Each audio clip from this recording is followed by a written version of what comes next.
Welcome to a brand new episode of Johnson's Court. It looks like it's just me up in the warehouse today.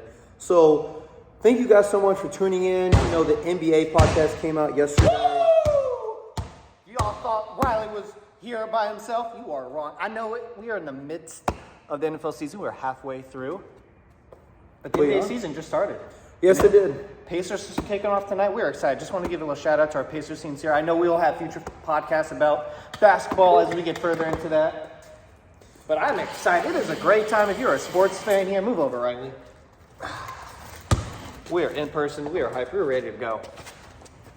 We are ready to go. You know, we're pretty excited. Like I said, like I was alluding to, there was an NBA podcast that came out. Dylan, Dan, and I on the road to Nebraska gave our picks on who's going to finish 1 through 10 seeds. So please watch that video. Like Nick said, there will be more basketball videos coming out because NBA is going to be an exciting season. The playing tournaments this year, so that's something to discuss and go over as well. And because they didn't ask me what my opinion was, mine doesn't matter for right now. So if they ever in the future want to ask what that is, I'll gladly give them my opinion on it. That looks fun. But different podcast, different time. What we got going down this week? Give us a review from last week. Last week, so wasn't our best week at all. I hope that last week we can bury the hatchet and never dig it up ever again, because Nick went 3-10 and I went 4-9. There were a lot of teams that were like 1-5 or something, or 1-6 that got a dub last week. There were like 3 teams that did that. So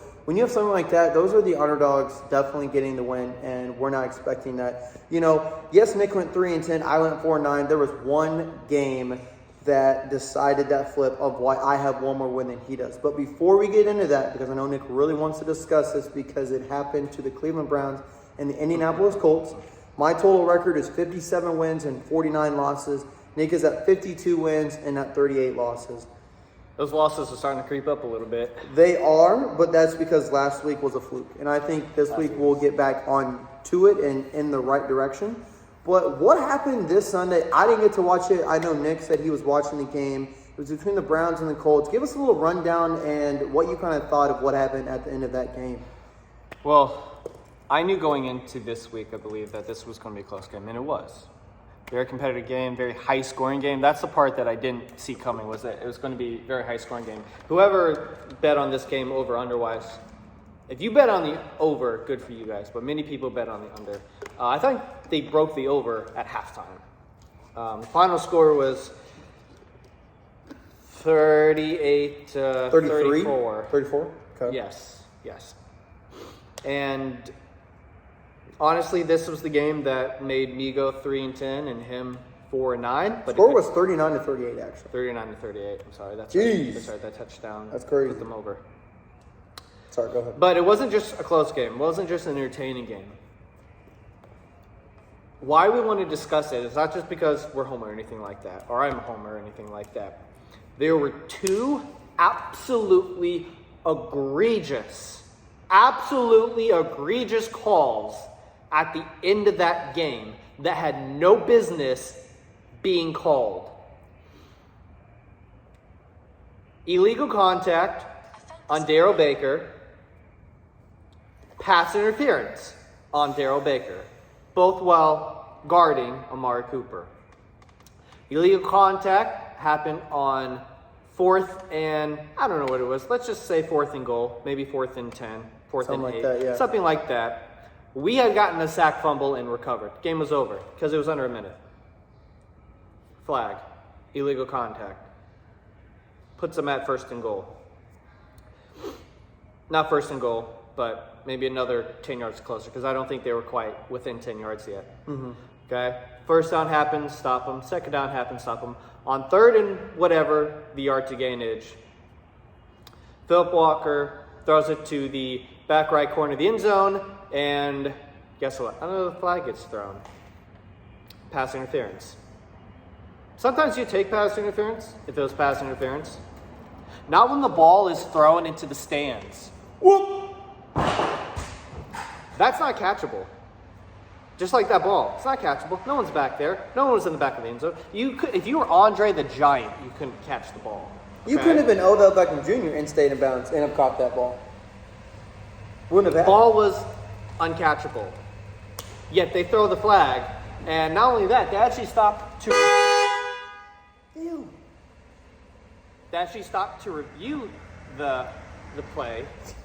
And I'm so sorry, guys. we have some unfortunate background noise that we're trying to keep under control here. We got to keep these Cowboys fans. Yeah, they We don't gotta have get to do them out it of here. themselves sometimes. But let me just read to you a tweet from our owner, okay? From our owner, Jim Irsay following himself. the news, okay? The NFL admits and understands that they did not make the correct calls at the end of Sunday's Colts-Brown game. I believe we need to institute instant replay for all calls, including penalties, in the last 2 minutes of all games. 100%. Now, to the rest of his statement here about instituting instant replay for all calls and penalties, last 2 minutes of all games, that I think is a little bit over the top. A couple years ago, they tried that in the 2019 season when you could challenge PI. There wasn't a lot of overwhelming support in making that permanent. That's why that no longer exists. But he has absolutely... the fact that the NFL comes out and admits that the calls... What does that do for us? That's basically saying, hey, we were wrong. Get over it. What? You cost us the game. These games matter.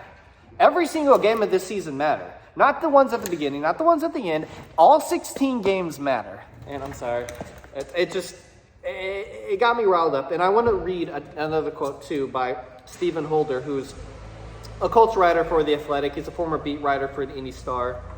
But basically saying... the more games we lose... Most of these PIs or illegal contact are subjective. Okay, they're not objective. Subjective means it's depending on the ref here. I'm not saying that there was no contact here, because I do want to be clear. On the illegal contact, yes, Dale Breaker did touch Amari Cooper while he was breaking to the post. To the out. But his route was never impeded. It was still smooth. Okay, if anything, it was Darryl Baker being in a bad position, and he kind of stumbled down, and he did touch him, but he didn't grab him or hold him or twist him around anything. Amari Cooper still ran to the out, and they're going to call illegal contact. Okay, fine. That maybe has a little bit more argument to it, but the pass interference, you couldn't catch it at all. If you're allowed to, once a receiver catches a ball in the end zone, push them out of bounds, so there's no... Because they used to have the rule in the NFL where if they catch end zone, but then they push them out, that they would still call that a touchdown. They don't have that rule anymore. Yeah. So that's a stupid rule to begin with. Yeah. But the fact that you're allowed to do that, you can almost if someone's in the air and they catch the ball, you can almost pick them up and then drop them behind the first down or whatnot, or end zone or out of bounds, whatever. This ball was clearly overthrown over his head. Not that was the intent of the quarterback throwing it away, but he did throw it uncatchable, though. And they're going to throw pass interference. We'll set them up as first and goal because it happened in the end zone. Yes, there's those people out there that say, well, don't put yourself in a position to have it come down to that. Now, that is fair. They would have played better, not had stupid mistakes earlier in the game. Probably Colts have a different outcome. I believe they shouldn't have lost to them regardless of those two penalties. However, in spite of whatever led up to those two penalties, they should have easily won the game. And those two penalties absolutely cost them the game. I will stand by that the rest of the season. Put them at 3-4. Should be at 4-3.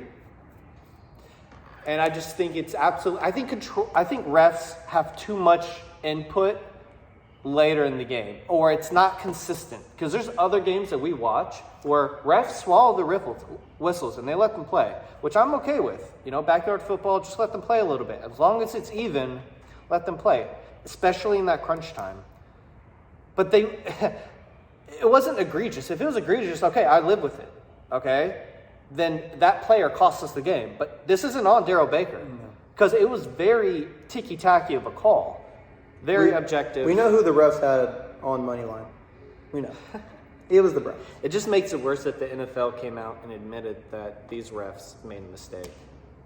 See, if you're the NFL, just stand by your refs as well, because then you just threw your own refs under the bus. But it's still the same thing. Like, you can't go back and replay the downs. You go back and replay the game. The game is going to count.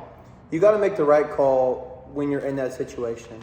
Or don't make the call at all. Be 100. Yeah. I understand it's split second. Maybe your angle was skewed. You can always pick up the flag. That happens all the time. They reviewed the penalty, the pass interference. They reviewed it, and they still call was confirmed on field. So it's frustrating. Nick and I are very upset about it, but there's nothing we can do about it now. But going forward, I hope that the NFL and the refs can learn from this and not have the Browns money line when they play the Colts. But that's another story for another time. Hopefully this doesn't happen in another game. So, it could have been, the Chiefs and Chargers. It could have been another game, but it happened to be the Browns and Colts game. And like I said, we just don't want to see that here in the NFL. We want, we want it to come down to the players, not make it come down to the refs' decision at the end of the day. So I think Nick's done talking about the Browns and Colts because he's probably going to blow a gasket if he continues to talk. I'm going to do a Bobby Knight and throw this chair. It's possible. Could happen. But let's not see that. Let's get right into the picks. This week we've got, I think, the same amount of games because bye weeks are happening every single week now. We've got some teams returning from the bye week, some teams going to the bye week who need rested and needs to get caught up so they can get fully healthy.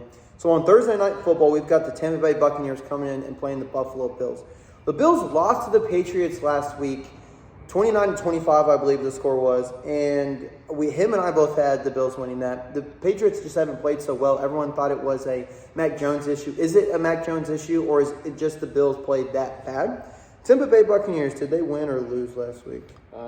They lost or they're on a bye week? They lost to the Falcons by 3. And I saw highlights of the game. And then it was actually a pretty good game. It came down to a game-winning field goal. It is at Buffalo this week.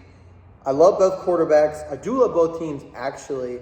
But I think the Bills bounce back on Thursday night. It is at home. I think Stephon Diggs can have a game. I'm going Josh Allen and the Bills here to start out my week. Give me the Bills as well. Buccaneers did start off the season fine, but now they're falling back to earth. Baker Mayfield is falling back to earth. That is true. Give me the Bills at home. Let's see. They're both, Buccaneers are 3-3. The Bills are 4-3. Then at 1 o'clock. So we do not have a game in New England or Mexico or whatever country outside the United States. These are all being played in the United States this week. So all back to regular times. Now at 1 o'clock, our first 1 o'clock game, it's the Battle of New York. It's the New York Jets playing the New York Giants. It's the Snoopy Bowl.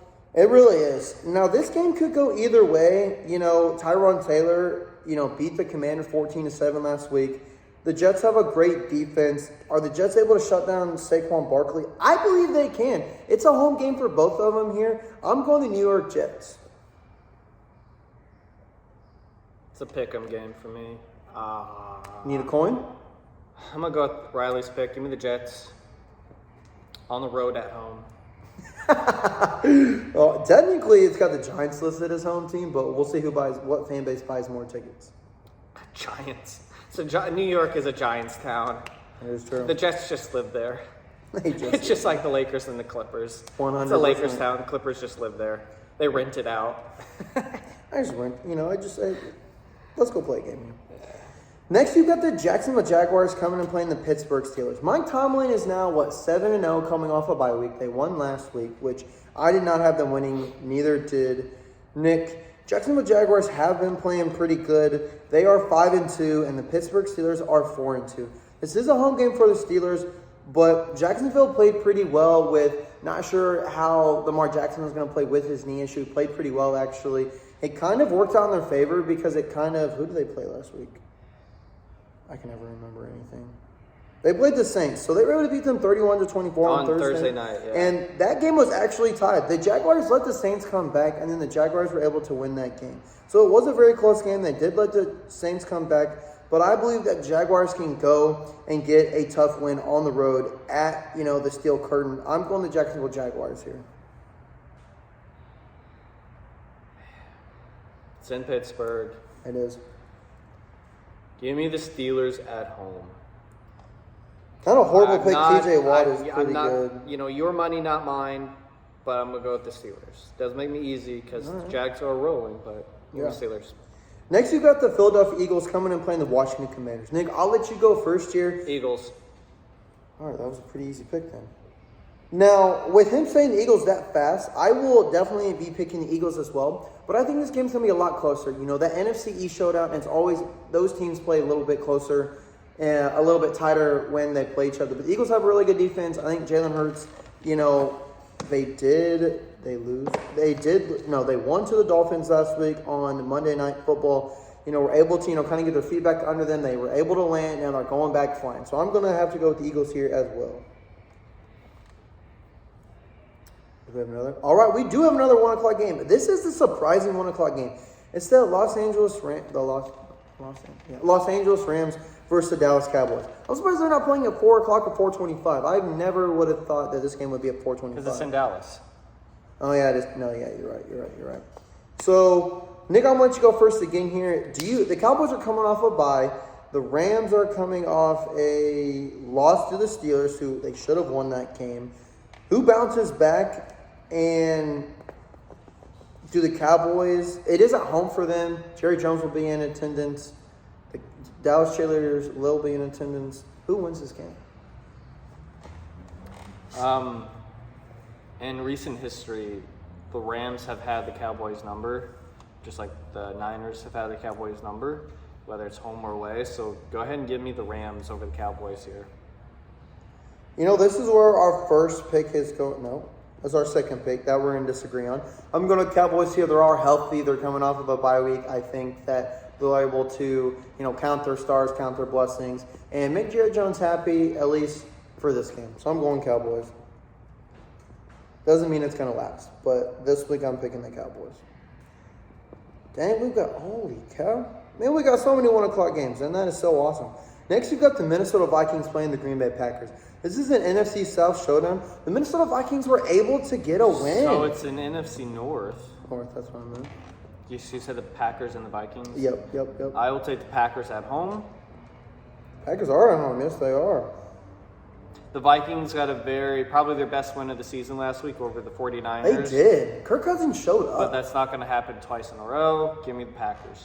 That is true. I absolutely agree. I think the Packers are, they're both competing, potentially for the last spot in the NFC playoffs. And I'm going to go Packers here as well. Next, you've got the Atlanta Falcons playing the Tennessee Titans.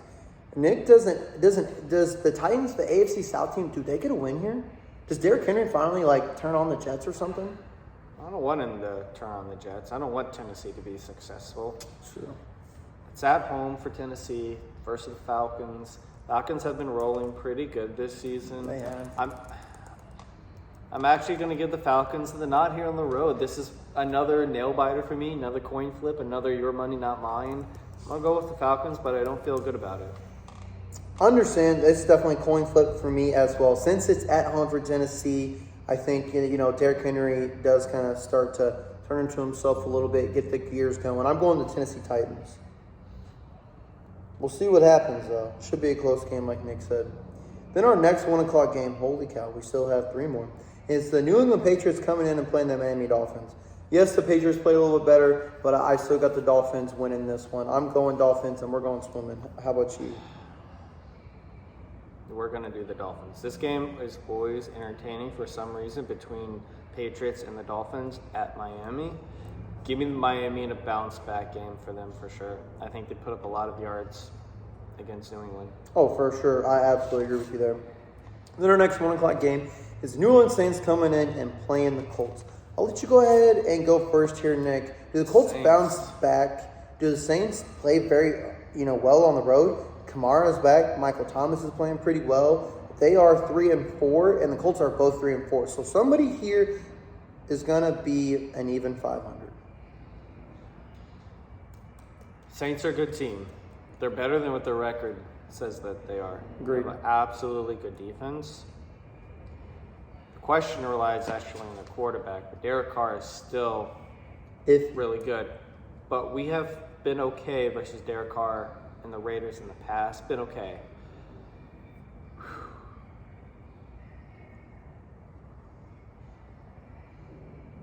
Give me the Colts at home again. Hoping the refs don't screw 'em.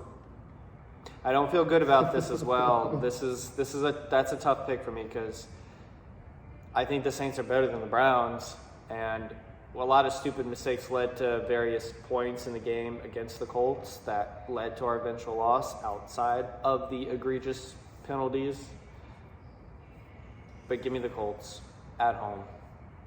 2 home games back to back, they've got to win one, and so I'm going Colts here as well. I think this will be a very good game. The Saints are a better team than the Browns, so this is going to be a little bit harder. But the Browns did have the number 1 defense going into the league, entering last week versus the Colts. So Saints are good as well. We'll just see what happens here at Lucas Oil Stadium. Then you've got the Houston Texans versus the Panthers. The Panthers are 0-6. I know they're not playing well, but will they be the Detroit Lions this year, or where's that one win come from? Does it come versus the Houston Texans this week, or does C.J. Stroud play? When you mentioned Detroit Lions, you mean the 2007 Detroit Lions 0-16? Is that Correct. what you mean? Yep, that's exactly what I mean. No, I don't think the Panthers are that bad. I think somewhere along the line they get their first win. But it's not going to be this week because I'm going to take Houston. This is a battle of the number 1 and number 2 overall picks with C.J. Stroud and Bryce Young, respectively. Ooh. Unfortunately, we don't get another rookie battle. Exciting. Unfortunately, we don't get another rookie battle later in the year, Bryce Young versus Anthony Richardson, because we have Anthony Richardson done for the season. But we already did get a mini matchup with C.J. Stroud versus AR for about a quarter and a half. Mm-hmm. So this will be an exciting game. On paper, coming into the season, Carolina had a really good roster. They're 0-6. Give me Houston on the road here. Yeah, I'm going to go with Houston on the road as well. Like I said, I think C.J. Stroud is a better quarterback than Bryce Young. So the Texans should be able to come in the Panthers home and, get us, 7-point win. That's our last 1 o'clock game, Nick. What game is your game of the week? I'm sorry. I would say there's a good amount, honestly. There actually is, yeah. Go. There's a lot. I mean, I could say the Rams and Cowboys. I could go Vikings, Packers. I could go Texans-Panthers. I'm probably going to go with the Rams and Cowboys as the 1 o'clock game of the week. Again, that they have played close matchups. LA has seemingly had the edge in recent memory. And I am taking LA. I think the score is going to be something like 24-20. You have 2 top 5 defensive players on either side, and Aaron Donald and Micah Parsons. Mm-hmm. We'll see which offensive line holds up better. Absolutely. Like you said, there's so many games you can pick. I'm going to go with the, battle of the Snoopy Bowl, like you said. Snoopy Bowl. I think that, whatever they're smoking in the water in New York, I think it'll be a good game. So I'm going with that for my game of the week. And I think, I know, kind of didn't make sense when I said it, but I just kept going with it. So I think that'll be a 3, point swing either way. I thought you were going to say it's going to be a 3-0 game, which could happen. That is very possible. So let's see, at 4 o'clock, 4:25, 4:25. Oh, there's 4, games at 4 o'clock. It is the Cleveland Browns coming in and playing the Seattle Seahawks. We don't know if Deshaun Watson's going to play. We don't know how long he's going to be injured for. The Browns, are they able to carry over that momentum that they smudged barely out of win versus the Colts and go play at the 12th man stadium? I don't personally think so. I think the Seahawks will win this game. What about you, Nick? I agree. I say the Seahawks are going to get the win over the Browns here.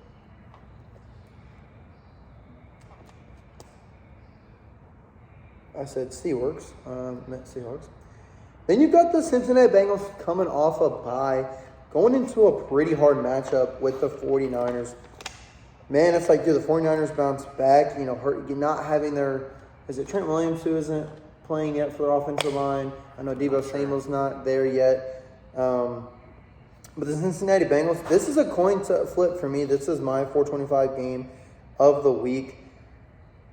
Oh, man. On paper, the 49ers should win, but Bengals are real rested. That calf's feeling better for Joe. Shishi? Didn't say that right. But I'm going the Bengals here. I'm going to take the 49ers. Deebo Samuel is out for this game. They announced that last week that he was going to miss that Viking game, and he was also going to miss their Week 8 matchup versus Bengals. So that does hurt the 49ers.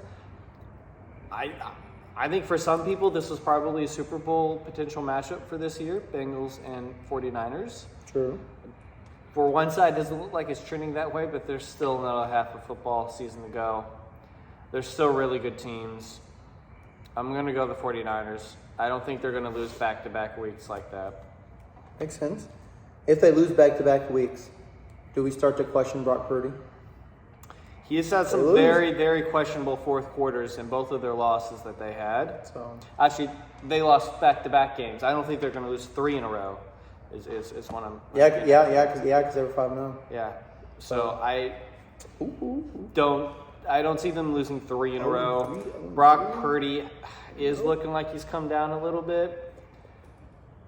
I think they correct that versus the Bengals defense. Bengals defense is good, especially their front line. Yeah.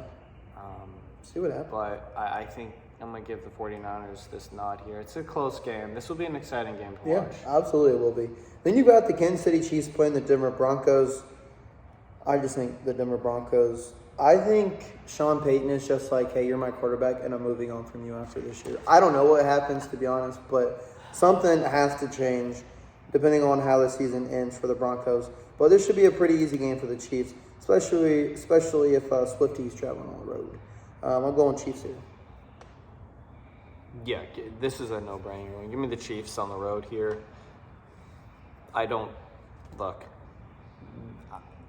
Unless a team is willing, or Broncos are willing to just eat up all the money, they can't just drop Russell Wilson like that because of his contract. His contract was probably $10 million, $15 million less. They probably would have already done it. Yeah. But they owe him 30-something million next year. Look, the Waltons have a fat wallet, but that's still just a lot of money to just drop dead. True. If they release him, and no team is going to want to trade for him. I will say, on paper, he has looked better this year than last year. You can say their defense has taken a massive step back, but Broncos are one of the worst teams this year. Very true. Our last 425 game is the Arizona Cardinals playing the Baltimore Ravens. I said that backwards because the Cardinals are at home. When I saw this game on Monday night, when I was watching the recap of games, for some reason I got something in my stomach that said, I think the Cardinals can win this game. I don't know why. I don't know. It just hit me in a way that I was like, I know the Ravens are a better team. They destroyed the Lions, and they're 5-2. The Cardinals are 1-6. I want to go Ravens here, but I still got to stick with that feeling. I'm going the Cardinals, but I do hope the Ravens prove me wrong, to be honest with you. But with the feeling I got, I'm going with the Cardinals. I tell you, that's not a terrible thing to feel that way about this matchup. On paper or by just the pure team name, it's an obvious answer here. But the eye test, out of all of the teams that just haven't performed up to snuff this year, the Cardinals are probably the best of that bunch, just by the eye test and just by them playing the games. So that's not a bad way to feel. I just don't agree with you. It's going to be the Ravens, and I think it's going to be by a lot. I don't think it's going to be like what the Ravens did to the Lions this past week, but I think it's going to be at least 10 points of their win here. It's a battle of the birds. It is. We'll see which bird flies on top. What kind of sound do they make, Nick?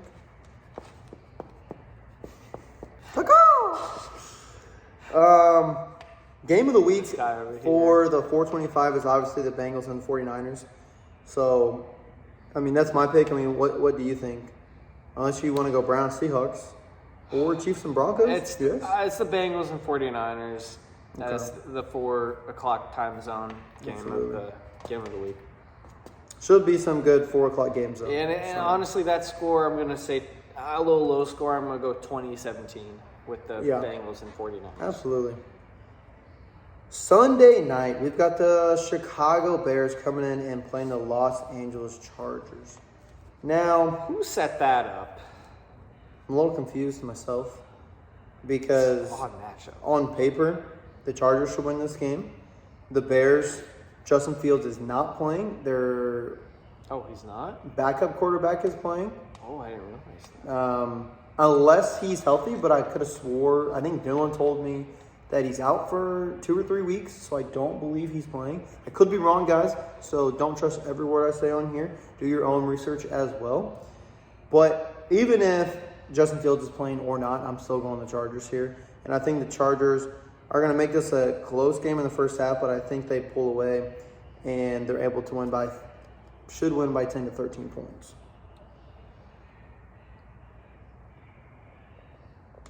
Yeah, they're not really sure on his status here for Sunday's game. He's got a finger injury, fractured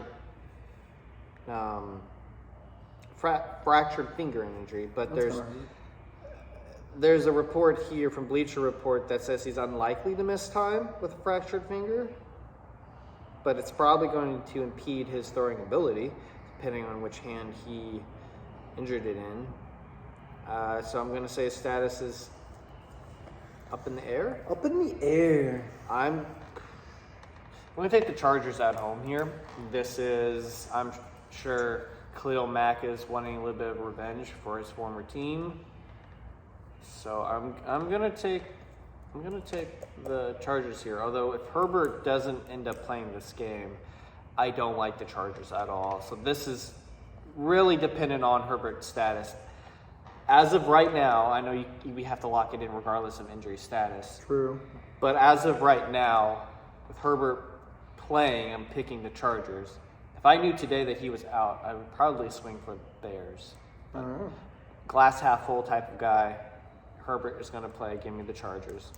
Give them the Chargers, baby. Give them the lightning bolts. And then at Monday at 8:15, we've got the Las Vegas Raiders coming in and playing the Detroit Lions, who got smacked by the Birds last week. They got pooped on, and I mean heavily. Holy cow. That was the most surprising game of Week 7. I thought it was game of the week. I could very well have been, and it wasn't. It was very much what Michigan did to Michigan State this past weekend. Correct. It was very one-sided.